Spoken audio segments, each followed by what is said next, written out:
first impressions, just over build quality, it's very well made. It is plastic. You know, I'm used to the Oculus CV1, which was sort of a cloth material. But it's well made, and I've had it off and on my head a number of times, and I feel comfortable that it's going to hold up. This cable's a thick-ass cable. It doesn't really feel uncomfortable. This padding's very comfortable. Fits my head well. I've got a pretty big head, as you can see. We have adjusted pretty largely. And the IPD is fine. It's at 68, which is the max, and I haven't had any issues with that. And I'm actually a little over that. I'm like 69. So no problems with that at all, really. So far, I'm pretty satisfied with the build quality, if you will. As far as installation, it took me a little bit to get it installed. I had to get Windows Mixed Reality installed and Steam, which I didn't have, so I had a couple of bumps in the road because I'm just not used to it. But all in all, after, I guess it took me about an hour and a half to figure stuff out, I was able to get it up and running. Plenty of good YouTube videos to help, and also stuff on Reddit and stuff. So once I got things figured out, it was pretty simple. One thing I did have an issue is I originally plugged it into a USB-C port on my motherboard.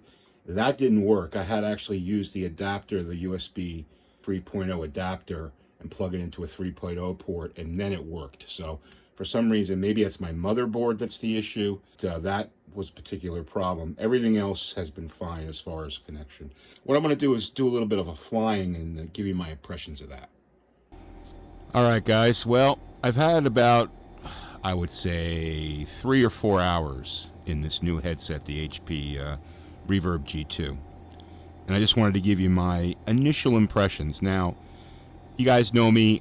I tend to be a bit of a nitpicker when it comes to VR. This is a first impression video. I plan to do a full, like a review after like 30 days to give you an understanding of how I really feel about it.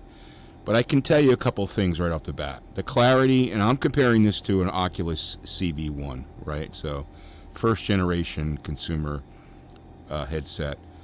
I can tell you that the clarity in the G2 is superb. It's everything that those before me have reported on YouTube reviews. It's very, very, very good.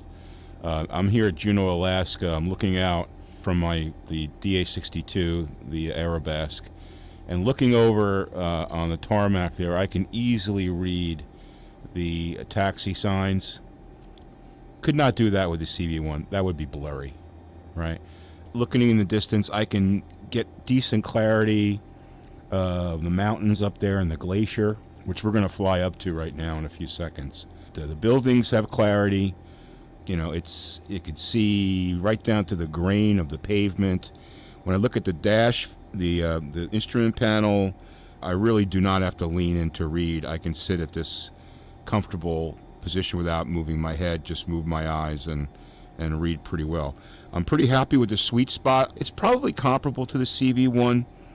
I will tell you that everything seems to be smaller or maybe more lifelike in size. I guess the CV1 kind of like blew things up a little bit, so this is probably more realistic.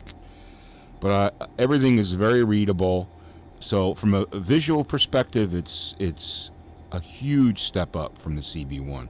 Now, my configuration is i6700 CPU with a 1080 Ti and 32 gig of RAM and all SSD. So that's basically my configuration. I will tell you, when I move my head, there's a little bit of like shimmering, but I'm not sure what that is. Maybe there's something I need to configure. Maybe there's some things I need to tweak. But overall, I'm very impressed. I will tell you that the one con is the colors. Now, I'm used to the OLED display of the CV1, which had amazing colors.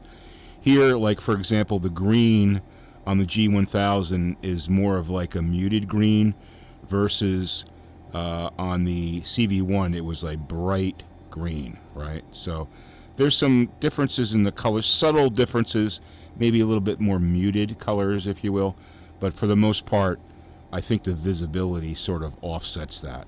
Let's go outside here, the plane, and just looking at that, the plane itself, it's amazing, the detail. It's just amazing, the detail. It really is. Details of the wheels, things I never even really noticed with the CV1. I can easily see with this this headset. So I'm pretty blown away by the capability. Now, as far as the controller goes, X-Plane Laminar Research hasn't yet provided an HP Reverb G2 controller, the new controller to configure in its joystick configuration. Now, I've submitted a bug for them to do that. I'd actually heard from development that they're working to resolve it. So if you're looking for the same thing, just let them know you want it. For example, the joystick button, push down button, is not, you can't configure that. You can't really, before I was able to get to the menu, for some reason I can't now, but you can't really select any menus. Now you can easily press buttons and you can point the laser and switch things. Okay, that's not a problem. Okay, that works fine. Okay, in fact, let's put our flaps to take off there. So the laser, the pointer works fine, okay? But the problem is like you can't get to the menu system, so I can't pull like Move BR or that kind of thing. So that, I'm sure they're going to work on that and fix that. As far as accuracy, it's very accurate. I haven't had any issues with it, aside from the fact that it's not fully functional. Let's take off, and I'll show you some play here. All right, so we just got we're just gonna go on a little joyride around Juno, and I chose Juno because it's got some decent mountains in. I'm using Ortho 4XP, higher resolution configuration, medium buildings in X-Plane. I think I've got 2 times FS, whatever it is, for anti-aliasing. I could probably bump up the anti-aliasing because I was noticing that I'm actually only using about 20% GPU, and this is on full resolution of the G2, so that's actually really good. I was concerned that I wasn't going to have enough horsepower to run this HMD, but it's fine. So yeah, so let's take off here and we'll talk a little bit more. I could easily read like that 88%. Like I used to have to lean in to see it. Now sitting back here, I can make it out easily. Like I'm actually in a cockpit, which is amazing. All right, so let's. So pretty smooth. I get a little bit of micro stuttering. That could be a tweak, but it's as it's pretty much as smooth as the CV1 was. And remember, I'm like what 3 times the resolution, I think it is. So we're gonna rotate here.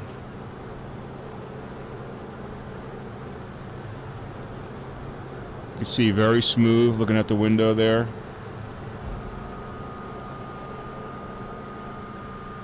Gear up, flaps up.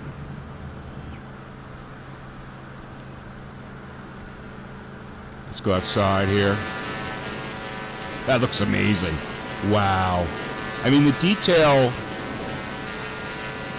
like I said, the colors are a little bit more muted. Actually, they're probably a little bit more natural when you're looking at scenery, but less natural, I guess, when you're looking at artificial colors, if you will, like in the G1000 or whatever. Natural colors actually look more realistic, I think, than the CV1, if you know what I'm saying. So let's we'll just do a little turn around here. Like I said, the clarity is just wow.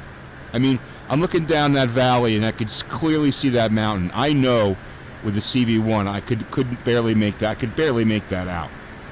So right there, that's an example. So we'll just hang a left here.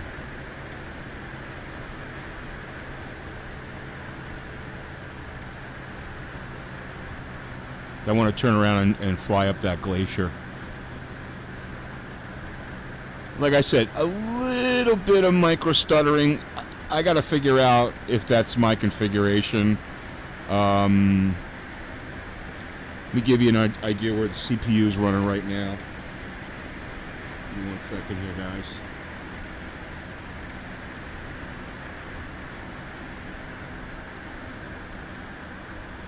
All right, I got CPU at 55% and GPU at about 40%. So that's inside the cockpit. And just looking down on there, it's so easy to see everything. Wow. It's you can see the taxi lines, stuff like I know you couldn't see before. Wow. Wow. Now, like I said, this isn't the first time flying an X-Plane 11 with this, but this is probably the most scenic place I've flown. And I chose that because I wanted to like get my reaction. So we're gonna fly up the glacier here. I gotta tell you, like, it's the immersion. Oof, it really is like, you know, I'm almost like speechless. How great the immersion is. Now, looking up there, that foot of the glacier, I can make it out pretty easily. Like, it's definitely not as clear as it would be in real life, but it's much clearer than it would be in a CV1. That's for sure. The detail of the mountains, they look very, very realistic.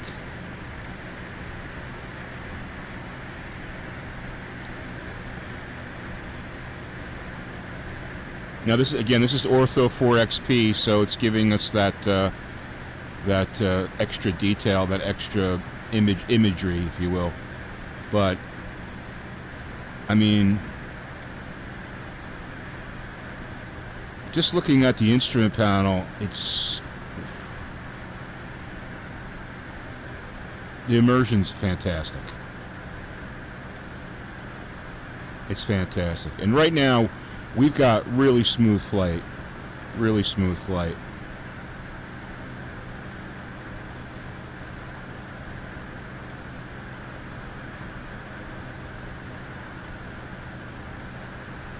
Now, I will tell you, I've tried a couple planes. This plane, you can see it's very smooth. The Challenger 300, very smooth.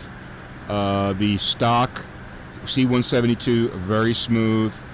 The one plane that was jittery was the Torque-Sim SR22. I got to check into that to see if there's anything I can tweak there, or maybe I have made some changes since. But my first running of that was pretty jittery. Hopefully that'll, that I can straighten that out, because that's one of my favorite planes. But just looking down at that, the thing is like, now that you have such clarity, so let me try to explain this as I'm flying up this glacier. With the CV1, because the Oculus CV1, because it was fuzzy, it gave,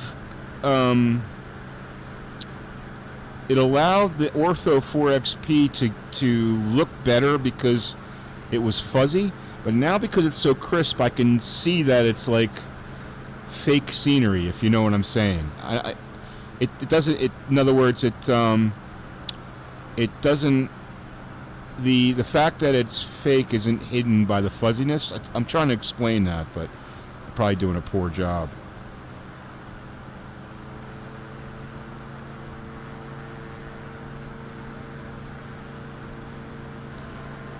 All right, we're going to turn around here. I didn't want to come up all the way up this glacier, but I mean, it still looks amazing.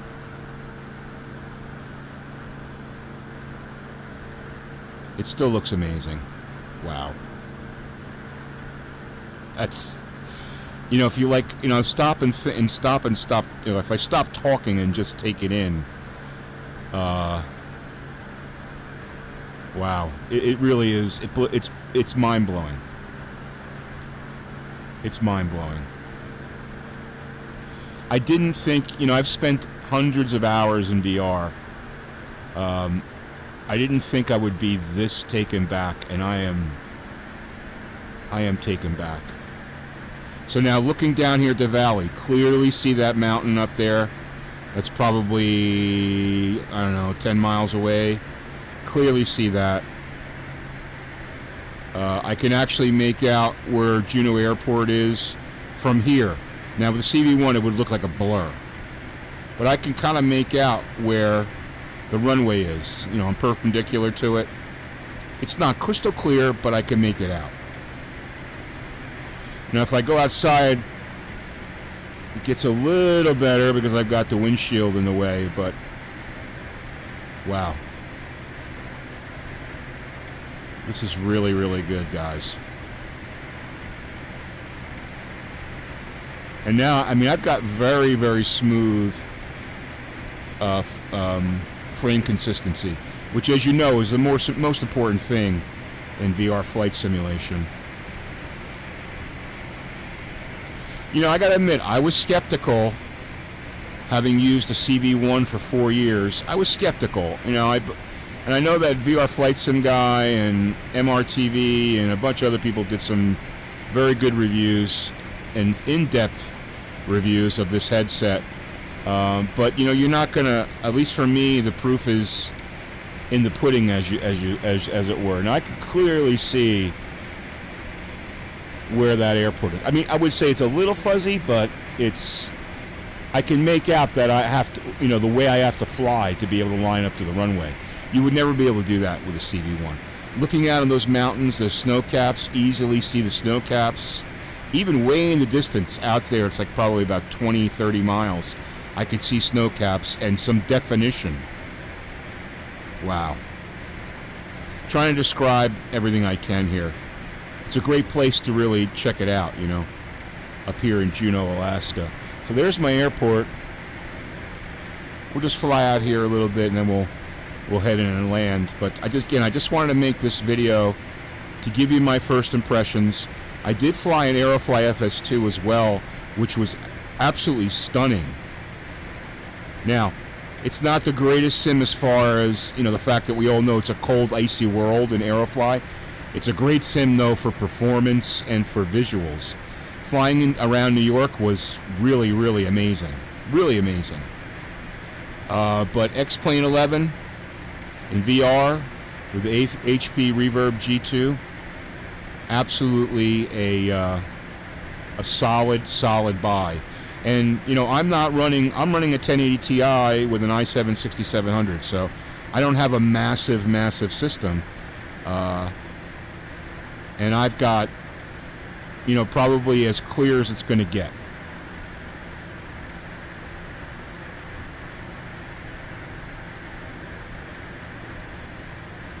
Really feel like I'm in a plane.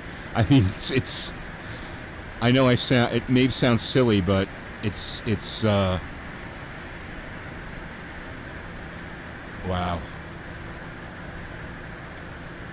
I'm pretty blown away. It was definitely worth the $600, no doubt about it. You know, as I mentioned before, the installation wasn't simple for me. I had to do a few things, like for one thing, Steam doesn't tell you that you have to install Windows Mixed Reality for Steam, which now apparently they just did a hotfix where it's going to tell you that you need to do that for the Reverb 2. But once I figured that out, everything worked fine.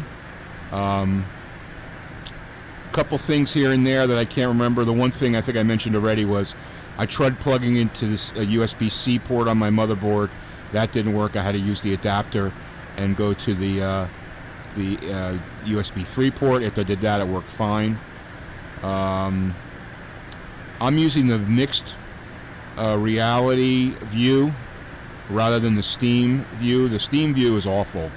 You know, the mirror, it's too jaggedy. You get it's really almost unwatchable. This is the Windows Mixed Reality preview, which seems to be fine. So we're going to get our gear down here, start to slow this plane down.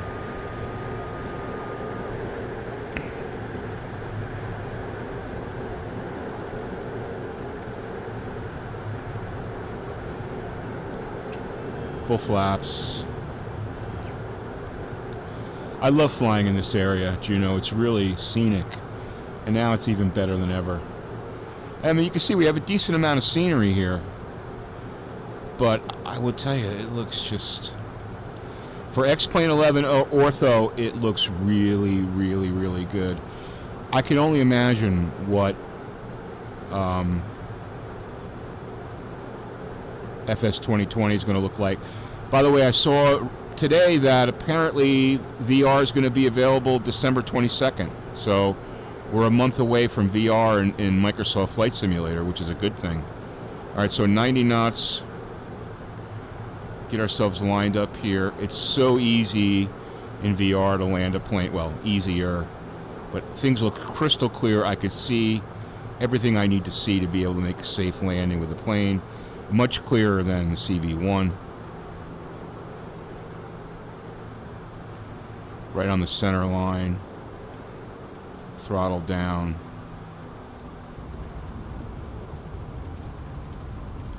Clean up the flaps.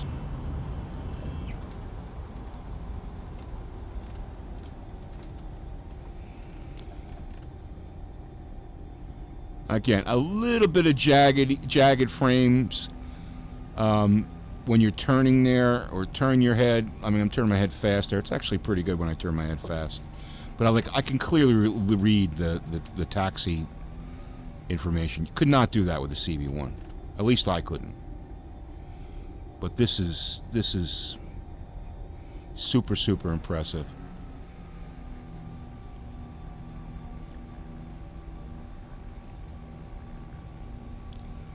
Like I said, guys, I just wanted to do a quick first impressions video.